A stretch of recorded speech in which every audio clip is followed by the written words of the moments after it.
അപ്പോൾ ഇങ്ങനെ ഊട്ടി പോയ സമയത്ത് എല്ലാവരും പറഞ്ഞിട്ടുണ്ട് അവിടെ സെൻറ്റ് ജോസഫ് അതുപോലെ കൂണൂരിലൊരു സ്കൂളുണ്ട്, അവിടെ ചെന്ന് ഞങ്ങൾ കാണും. അപ്പോൾ ആദ്യമേ തന്നെ സിസ്റ്ററോടി ഇങ്ങോട്ട് വന്ന് വെച്ച് പറഞ്ഞു, ഷോ എത്ര ദിവസം കൊണ്ട് കളിപ്പാട്ടമൊക്കെ വാങ്ങിച്ച് ഇവിടെ വെച്ചിരിക്കുന്നു, മോൻ വരാത്തോണ്ടത്തൊന്നും എടുത്തേ ഇല്ല.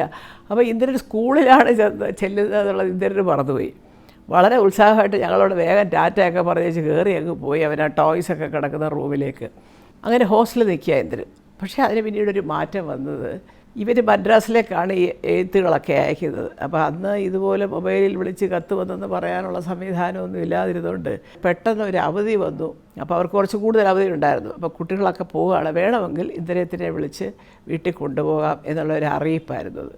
അപ്പോൾ പെട്ടെന്ന് അവിടെ നിന്ന് വിളിച്ച് ചോദിച്ചപ്പോഴാണ് 6 ദിവസമായിട്ട് ആകെ 3 കുട്ടികളെ ആ ഹോസ്റ്റലിലുള്ളൂ. ഭയങ്കര സങ്കടമായിപ്പോയി. എനിക്ക് സുഖമുണ്ട് ഈശ്വര, 6 ദിവസം നമ്മുടെ കുഞ്ഞിനെ നമ്മളെ കൂടെ കൊണ്ടുവരാതെ അവരോട് ഒറ്റയ്ക്ക് അന്ന് തീരുമാനിച്ചു ഇനി ഹോസ്റ്റലിൽ നിർത്തുന്നില്ല.